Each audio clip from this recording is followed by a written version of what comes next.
इससे नहीं होगा भाई, इससे नहीं होगा। अबे एक बार ढंग से कर लो, हो गया पक्का हो गया ना, नेत्र से हो जाएगा। सुनो तो लास्ट मुद्दे की बात यार, तुम गंभीर होना पड़ेगा फिर से। मुद्दे की बात ये है कि जब न्यूमेरिकल वैल्यू तो चीजें आसान हो रही है, क्योंकि न्यूमेरिकल वैल्यू से आप हर बार 2 झटके में पोटेंशियोमीटर वायर का वोल्टेज निकाल लेते हो। मैं बोलूंगा 2 मीटर का निकालो, आप 2 निकाल दो, 4 मीटर का, तो पोटेंशियोमीटर वायर का वोल्टेज मिल गया तो क्या बचा फिर, उसको पैरेलल में बैलेंस कर दिया। अब सवाल ये कि पोटेंशियोमीटर वायर का वोल्टेज निकालना है, कोई गड़बड़ आ सकती है। सुनो तो हमारे पास फॉर्मूला है x क्या था, तो उसको लिखा हमने v बाय। अब सुनो उसको पूरे वोल्टेज को ऐसा देखो, ये पूरा वोल्टेज तो पूरा लेंथ है, और उसको नॉर्मल ऐसे देखो कि potential gradient is equal to voltage upon length. पूरा वोल्टेज नहीं, normal voltage upon normal length, balancing length. इसको स्मॉल एल कर दूं। इसी तरह से आपको ज्यादा घोषणा भी नहीं पड़ेगा, x बराबर वोल्टेज अपॉन बैलेंसिंग लेंथ। तो अगर x is equal to v by, तो v कितना हो जाएगा, यहाँ से IR पे तो होगा ही सही, पर यहाँ से v किसके बराबर हो जाएगा, x क्या है, पोटेंशियल ग्रेडियंट, L क्या है, बैलेंसिंग लेंथ। बोल दो यहाँ पर बैलेंसिंग लेंथ है। तो सुनो पोटेंशियल ग्रेडियंट को अगर बैलेंसिंग लेंथ से मल्टीप्लाई कर दोगे तो वायर के किसी भी L लेंथ का वोल्टेज मिलेगा। बस इसको धीरे धीरे समझ के आप लोग याद कर लेंगे। क्या बोला मैंने, जब ये क्वेश्चन हम लोग न्यूमेरिकल वैल्यू से करते हैं तो यूनिटरी मेथड से हमको सीधा सीधा वोल्टेज मिल जाता है, बट वो उतना सीधा सीधा रहता नहीं। तो मैंने क्या बोला, इसको याद भी कर लो, समझा भी दिया कि पोटेंशियोमीटर वायर के किसी भी L लेंथ का सुनना, किसी भी L लेंथ का सुनना, अगर वोल्टेज लिखना हो, क्योंकि वायर में तो वोल्टेज आ रहा है ना पूरे, किसके कारण आ रहा है, किसके कारण आ रहा है, प्राइमरी सेल के कारण आ रहा है ना। तो पूरे वायर पे वोल्टेज पता है, तो किसी भी L लेंथ का वोल्टेज लिखना ना, तो किसी भी L लेंथ का वोल्टेज ये होता है x। तो उसको देखो कैसे देखता मैं, जनरलाइज कर रहा हूँ, देखना बच्चों, जनरलाइज कर रहा हूँ, देखो ऐसा। तो ये वायर A है, ये B है, इस वायर पे मान लो ये पॉइंट C है। मतलब अगर मैं आपसे कहूँ कि L1 लेंथ का वोल्टेज लिखो, अगर मैं आपको कहूँ इस वायर पे L2 लेंथ का वोल्टेज लिखो, अगर इस वायर पे L3 लेंथ का वोल्टेज लिखो, तो फॉर्मूला क्या है, किसी भी वायर पे कोई कितनी भी लेंथ का वोल्टेज लिखना हो तो x से, तो पोटेंशियल ग्रेडियंट में बैलेंसिंग लेंथ को मल्टीप्लाई कर दो, तो इतना इतना वायर का वोल्टेज कितना होगा, कितना होगा, x इंटू L1, इतने इतने का x इंटू L2, इतने इतने का। बस ये समझ लो, याद कर लो कि पोटेंशियोमीटर वायर पे किसी भी L लेंथ का अगर वोल्टेज लिखना हो तो x into L, potential gradient into balancing length, चलेगा। हाँ सर, पक्का। अब उसको यूज कैसे करें देखो, अब एप्लीकेशन कुछ घंटों में समझ में आ जाएगी। सर वो x कांस्टेंट रहेगा, x कांस्टेंट रहेगा, x हमेशा कांस्टेंट है, क्योंकि कोई भी पोटेंशियोमीटर का पोटेंशियल ग्रेडियंट कांस्टेंट होता है। बोलो जैसे 5 मीटर में आपने बताया 10 वोल्ट है, तो वहाँ से भी डायरेक्ट निकाल वही तो बात है, हाँ है ना, वही कहानी है कि कैपिटल L लेंथ पे कैपिटल V है, तो स्मॉल L लेंथ पे स्मॉल। तो मैंने उसको डायरेक्ट याद करवा दिया, समझा के यहाँ से याद कर लिया, यहाँ से ना यहाँ से सब एक जरा 1 मिनट सोचो इस पे, क्योंकि भूल सकते हो, भूल जाओगे तो x is equal to v by, तो v is equal to x। ये v क्या है, पोटेंशियोमीटर वायर पे किसी भी लेंथ का वोल्टेज, तो L1 लेंथ का xL1, xL2, xL3, और ये किसको बैलेंस कर रहा है, जो भी नीचे लगा होगा, क्या बोलते हैं, देखिए। चलो अब देखते हैं, तो पोटेंशियोमीटर की जो पहली एप्लीकेशन है वो है to determine the EMF of unknown cell. क्या करना है, अननोन वही तो कर ही चुके हैं ना, वैल्यू के ऊपर कोई भी रोड पे पड़ा हुआ घड़ी, इसका किसी का भी सेल का निकालना है, तो कॉन्सेप्ट क्या देखो, ये प्राइमरी सर्किट है, अब तो झटके आ जाएगा, इस प्राइमरी का सर्किट से करंट निकलेगा, इस करंट के कारण पूरे वायर में वोल्टेज आएगा, बट पूरे वायर से मतलब किसी भी L लेंथ का वोल्टेज चाहिए। सेकेंडरी सेल को देखना है, तो सेकेंडरी सेल ये घड़ी का, तो इसको पता करना है, तो इसका पॉजिटिव इसके इस सेल का नेगेटिव गैल्वेनोमीटर से, और गैल्वेनोमीटर को जॉकी से। एक्सपेरिमेंट कब तक करना है, जब तक जॉकी में कैलिब्रेशन में डिफ्लेक्शन ना हो, इस पॉइंट पर जॉकी बैलेंस हो गया। तो ये लेंथ को हमने क्या बोला, बैलेंसिंग लेंथ। बस अब ये मेन बात है क्या, कि पोटेंशियोमीटर वायर की कोई भी L लेंथ का वोल्टेज कैसे निकालेंगे, एक्सएल से। तो ये L लेंथ का वोल्टेज कितना होगा, एक्सएल, और इसके पैरेलल में कौन लगाएंगे, अब न्यूमेरिकल वैल्यू याद आ रही है। अगर इसका वोल्टेज 10 था, इसका 10 था तो इसका भी कितना था 10 था। ये तो प्रिंसिपल था। तो अब यहाँ न्यूमेरिकल वैल्यू नहीं, बस 10 की जगह कितना है। तो जिस भी लेंथ पे वो बैलेंस होगा, ध्यान से उस लेंथ का जो वोल्टेज है, ये डिजाइन से कोई मतलब नहीं है, डिजाइन के बारे में सीधा सीधा जान लो। ये तो जो इसका वोल्टेज होगा भाई, इसका वोल्टेज होगा सिंपल। तो जो अननोन सेल का ईएमएफ है वो किसके बराबर हो जाएगा, x के बराबर हो जाएगा। चलेगा। अब फिर से बिना बोले x सोचो पूरा। x कैसे लिखा था, x total voltage upon total length. अब सीक्वेंस सुनना, सुनो, ये स्मॉल एल अलग है, ये स्मॉल एल कौन सा है, बैलेंसिंग, इसको अलग रखो। x को लिखो total voltage of upon total length, x को लिखो total voltage of wire upon total length, total voltage of wire upon total length. Total IRP लिख दो। क्या बोलते हो, ढंग से बनाना। ये है, इसमें क्या फर्क है, ये बैलेंसिंग लेंथ है, टोटल लेंथ। इसको साइड पे कर दो। हाँ, ये क्वेश्चन नीट का एक और क्वेश्चन लो। इस सेल को इधर अलग कर रहा हूँ, देखो ये ठीक है। फिर इस VAB को क्या लिख देगा, IRP, current into resistance of wire. आंख बंद करके डायग्राम देखना चाहिए, करंट आगे IRP कर देगा, ठीक है। फिर इस RP को भी अलग कर दो इधर। फिर इस I को E upon R plus RH plus RP, जो भी दिया तो E upon R plus RH plus RP। देखो ये फॉर्मूला ये पूरा करेक्ट। क्या इसको याद थोड़ी ना कर सकते, नहीं, याद करोगे तो बराबर हो जाएगी। बस कहानी है ऊपर वाला बराबर नीचे वाला, ठीक है। बस इसके बाद सब सारी एप्लीकेशन है, 2 मिनट में हो जाएगी। Compare EMF। दूसरा ये है कि अब दो EMF को हम लोग कंपेयर भी कर सकते हैं बाय यूजिंग पोटेंशियोमीटर। कंपैरिजन मतलब क्या, कि कंपैरिजन में 2 सेल ले रही ना। हाँ, कहां है सर, अच्छा बोलिए जरा, पढ़ाना बंद कर दो हमको नीचे भाई, पढ़ाना नहीं सर, खराब कर दो वाले। हाँ, एक सेल ही आ गया और किसी ने फिर बोल दिया कि घड़ी का निकाल लो, तो घड़ी का निकाल लो मतलब सोच ये तो जाने से लग गया, जाना है कल से कुछ और बोलूंगा, निकालने तो निकाल लोगे। देखो जरा, तो एक घड़ी का सेल ले लिया और एक रिमोट का। उन्होंने बोला मुझे कंपेयर करके बता दो कि इस वाले रिमोट के सेल का वोल्टेज ज्यादा है या घड़ी के सेल का वोल्टेज ज्यादा है। अब घड़ी छोटी सी बातें कर मुंह खोला और ढोला। देखो जरा, क्या सेम हो सकता है सेम, अगर बट ऐसा नहीं है। जैसे हमको तो पता है कि एक बार आपको ये मालूम पड़ गया, गेट खोल दो।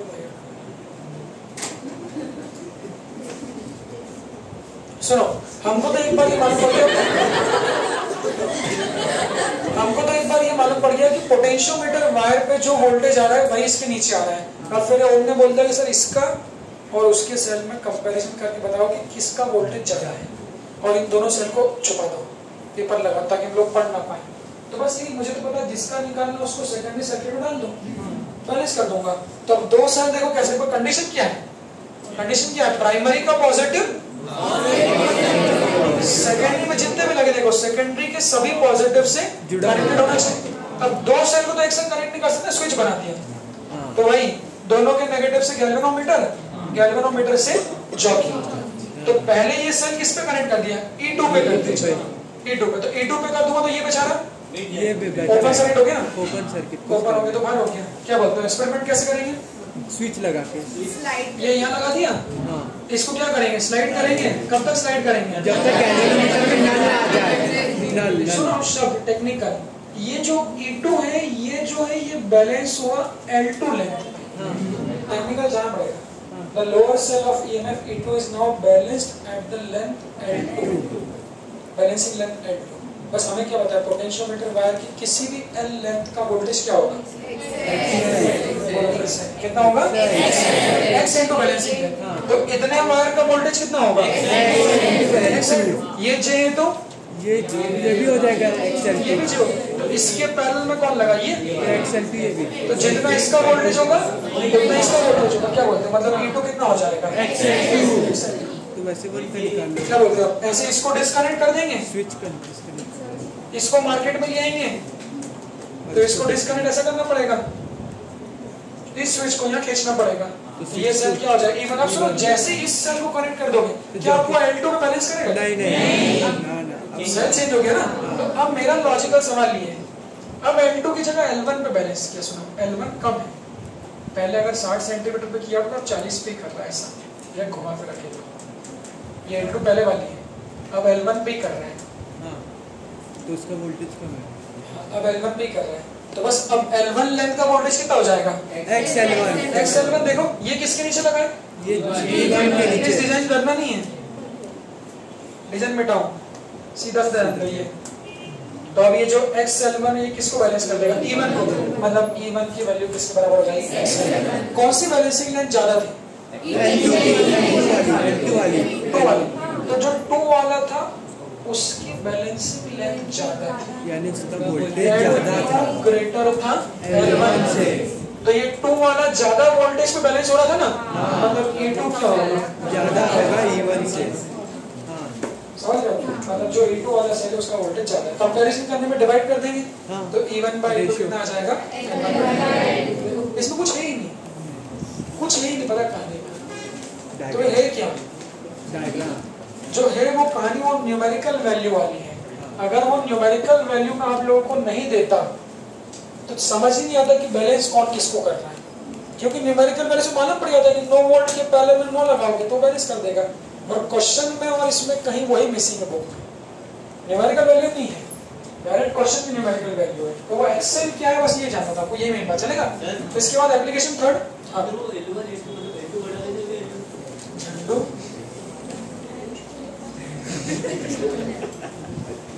ये XL2 होगा, तो जो जब ये XL2 को किसको बैलेंस कर रहा है? इसकी वैल्यू ज्यादा होगी ना XL2 की, L1 L2 में कौन सी बढ़ी है? L2 बढ़ी, इसकी वैल्यू ज्यादा ही आएगी। मान ये XL1 XL2 क्या पोटेंशियोमीटर का वोल्टेज है, तो मान लो अगर ये 10 वोल्ट आया तो ये कितना आएगा? 10 आएगा, 15 आएगा ना, तो ये 15 वोल्ट किसको बैलेंस कर देगा? E2 को, और ये 10 वोल्ट किसको कर देगा? न्यूमेरिकल वैल्यू की, उससे एकदम ठीक है। चलो आगे बढ़े। थर्ड एप्लीकेशन क्या है? Third application compare series and parallel, चलेगा? हाँ, तो बस ये भी इजी है। तो अभी सुनो, अभी दो सेल अलग अलग कनेक्टेड, देखो अच्छा अलग अलग, एक बार E1 को किया फिर E2 को किया, फिर उन्होंने क्या बोला चौहान सर ने फिर क्या बोला, अब इन दोनों सेल को पहले एक का निकाला, बाजी मार ली, मुंह बंद कर दिया था सर, बाय बाय बाय, मुंह बंद, चुप, सामने पे गुस्सा से मुंह। फिर उसने बोला अच्छा एक काम करना, दोनों का कंपेयर करना, वो भी कर दिया हमने, दोनों सेल घुसा दिया, चुप। एक तो फोन नहीं उठाता आजकल, चलो उठा लेते हैं। हेलो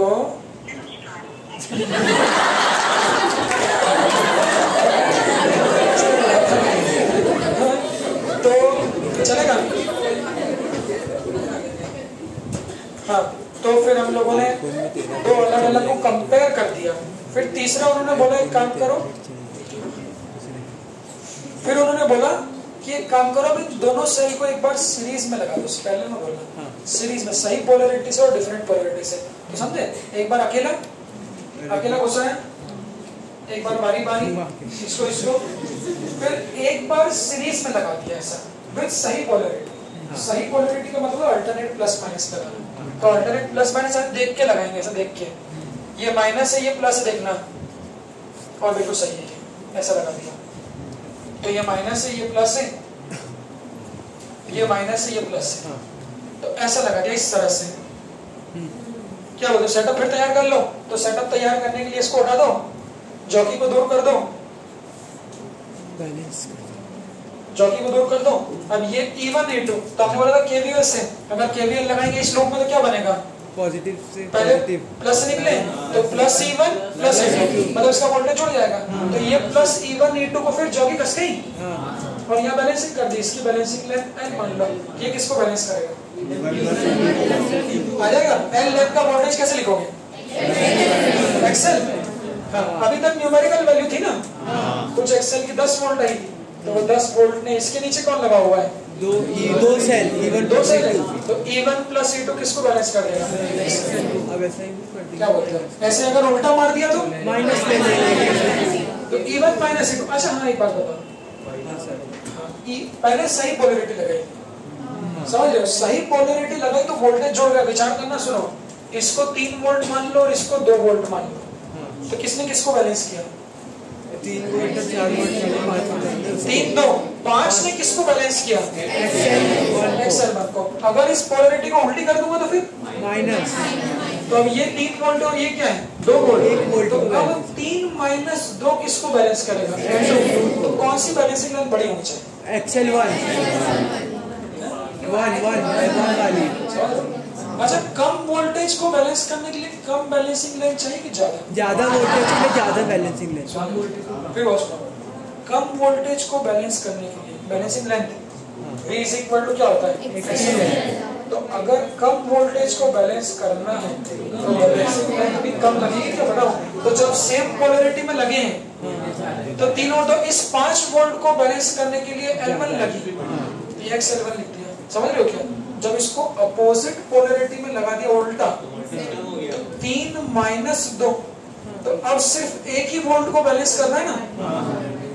विचार करो, तो 1 वोल्ट को बैलेंस करने के लिए जो बैलेंसिंग लेंथ होगी वो भी क्या होगी? कम होगी। तो ये अब जॉकी लग जाएगी, उधर जाएगी उधर, तो कम लेंथ पे बैलेंस हो जाएगी भाई, वो ऐसे जाके इधर ही कहीं। यस, तो जो नई बैलेंसिंग लेंथ है वो हमारी कितनी है? N2 है। यहाँ इक्वेशन क्या मिल जाएगी? E1 plus E2 XL1 या E1 minus E2 XL1 divide कर दो उसको, तो XX क्या हो जाएगा? कंपेयर। आगे जाके क्वेश्चन में वैल्यू दी होगी, सॉल्व करनी इसको। याद रखते हैं कि आपने कहा था कि पॉजिटिव पोलैरिटी रहेगी। हाँ, मैंने जो आपने नेगेटिव ले लिया। हाँ, इसको ऐसा लगा दो। रिजल्टेंट, जो रिजल्टेंट आएगा, 2 लगा तो रिजल्टेंट लेंगे ना। अगर तो नेगेटिव में आगे तो नहीं, इससे कुछ नहीं होगा, रिजल्टेंट लो, ऐसा भी सही है। बड़ा माइनस, ये 3 वोल्ट का, ये 2 वोल्ट का है। इन दोनों को जब एक बैटरी से रिप्लेस करोगे तो 1 वोल्ट की इधर ही तो आएगी। हाँ, बिल्कुल। लेकिन सर अगर इधर 2 वोल्ट का ले लेते ये आगे फर्क नहीं पड़ता, आगे पीछे से कुछ फर्क नहीं पड़ता। इस ब्रांच का बोला मैं, ऐसा बोल रहे हो क्या सर? जैसे अभी आपने बनाया था वही बनाओ, बस 3 इसको देते तो इसको 2 दे दो, ऐसा बोल रहे हैं? अच्छा -3 आएगा। ऐसा बोल रहा है? नहीं, अभी जो आपने बनाया था वैसे ही बनाओ। वैसे तो बना मैंने। नहीं, आपने अभी पहले आपने प्लस वाले साथ में वो बोल रहा है कि आपने बुलाया टाइम चेंज हो जाएगा वो सब। ऐसा बोल रहे हैं ऐसा? तब के इसमें नहीं होगा सर, इसमें लेकिन फॉलो नहीं होगा ना, वो आपने बोला था पॉजिटिव से पॉजिटिव। तब इसका जो 1 वोल्ट है वो इधर आएगा, नेगेटिव तो फिर वो ऐसा क्वेश्चन नहीं है। फिर 0 नहीं होगा लूप में करंट कभी भी। हाँ, ऐसे में नहीं, ऐसे नहीं, वो कंडीशन ही बोले तो क्या इन बैटरियों में करंट कभी 0 हो सकता है? बताइए, कुछ भी करके छोड़ जाएगी ना, प्लस 10 12, कभी लूप में डिफ्लेक्शन 0 आएगा ही नहीं। इसलिए ये बैटरी को ऐसा लगाना ही पड़ेगा, तभी दोनों कैंसिल कर दूसरे को। ठीक है, चलो। हाँ, लास्ट एप्लीकेशन देखो क्या है? To find the internal resistance of cell using potentiometer. ठीक है, हाँ, कल देखो। हाँ, ये सुनो, इंटरनल रेजिस्टेंस पे नीट पे क्वेश्चन है, इसमें से क्वेश्चन में बोनस काम हो जाएगा, क्योंकि इसको हम लोग फॉर्मूला बना के याद करेंगे। कैसे एक्सपेरिमेंट कर देखो ऐसा। हाँ, थोड़ा सा ये इसका प्रूफ टेढ़ा है, उस पर ज्यादा घुसता नहीं।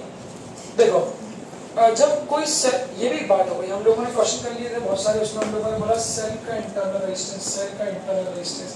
अब सवाल ये बनता है, कोई सेल का इंटरनल रेजिस्टेंस आसान हलवा काम थोड़ी ना है। ये वाले सेल का इंटरनल रेजिस्टेंस पे लिखा भी नहीं है, पढ़ के देख लो, कोई भी सेल का इंटरनल रेजिस्टेंस नहीं लिखा रहता उसमें।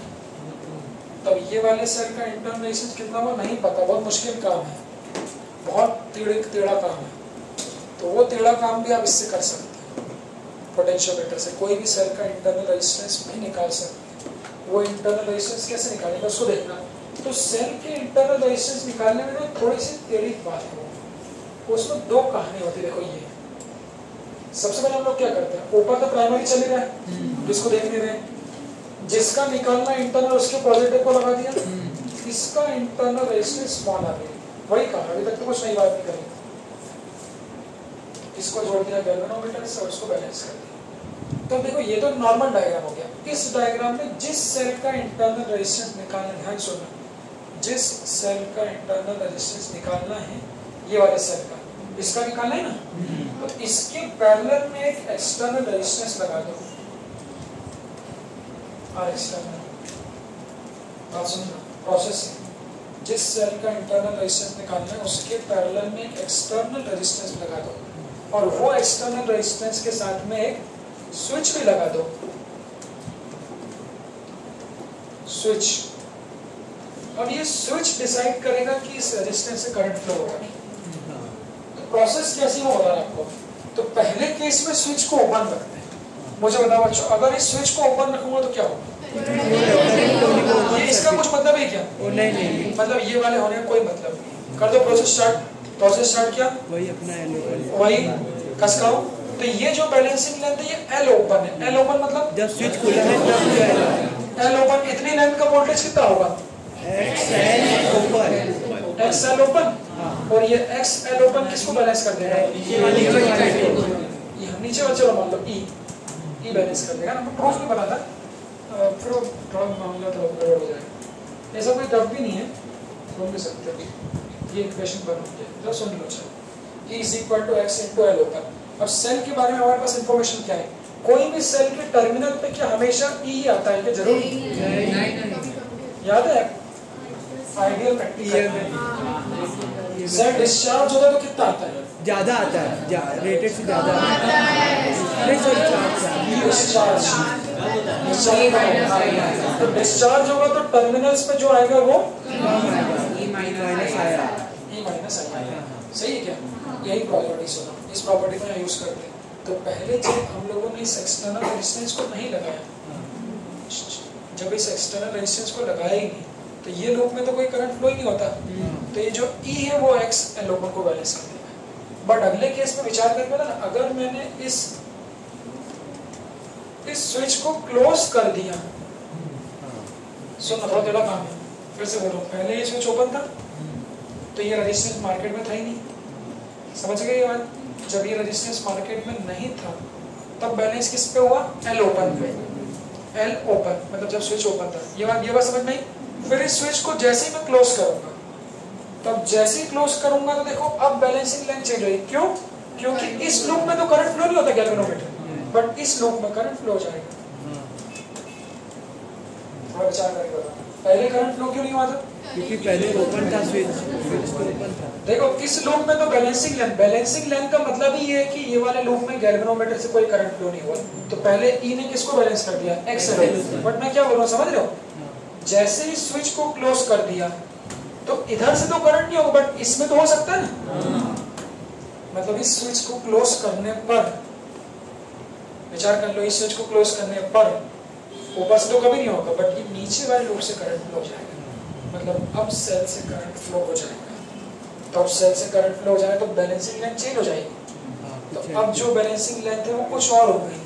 पहले यहाँ थी तो यहाँ से आके एल क्लोज। एल क्लोज मतलब क्लोज होने के बाद यहाँ जब स्विच क्लोज किया तो अब यहाँ अब इतनी लाइन का वोल्टेज कितना होगा?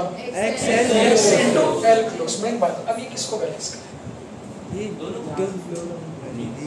ई minus I R equivalent, E minus I R equivalent, E minus I. देखो कहानी को ऐसी है कि जब सुनो थोड़ा समझने की कोशिश करना, आए तो नहीं तो कोई काम का नहीं, वो तो फॉर्मूला याद करना है। बट कैसे बनना मैं आपको ये बताना चाह रहा हूँ। बच्चों देखो, जब ये बैटरी ओपन थी, सेल जब ये स्विच ओपन था, इस लूप में तो कभी करंट नहीं हो सकता, तो डायरेक्ट ईएमएफ ने एक्स सेल ओपन को बैलेंस कर दिया।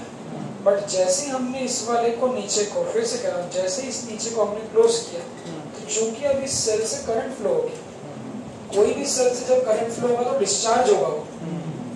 तो अब जो ये वोल्टेज देख रहे हो ना, एक्स सेल क्लोज, ये ई को बैलेंस नहीं करेगा, ये टर्मिनल वोल्टेज को बैलेंस करेगा। तो अब जो इक्वेशन आएगी वो ये आएगी, वी क्या था इक्वेशन? हाँ, E minus I into small R, ये होगा एक्स इंटू एल क्लोज। इन दोनों को डिवाइड करते वैल्यू रख देते हैं, आएगी सब कुछ कर के। वो सब टाइम पास है, मेरे को बताना था आपको सिर्फ कैसे करते हैं। जो फॉर्मूला है वो ये याद करना है। अब एल ओपन क्लोज में भी नहीं बढ़िया हो गया, तो उसको ऐसे याद करो हमेशा, बड़ी लेंथ माइनस छोटी लेंथ अपॉन छोटी length into R extra length. तो क्वेश्चन ऐसा हो जाएगा, सुनो कि an internal resistance of a cell is determined by using potentiometer। समझा? If the balancing length are 50 centimeter and 45 centimeter, then find the internal resistance. Find the internal resistance if the cell is discharged by using 25 ohm। इस तरीके से question है, 4 लाख हुआ नहीं बिना वजह। तो बात क्या याद करनी, इंटरनल रेजिस्टेंस यूज करना है किसकी मदद से, पोटेंशियोमीटर। तो फॉर्मूला क्या है, बड़ा माइनस छोटा अपॉन छोटा, तो हो जाएगा 5 बचे 45।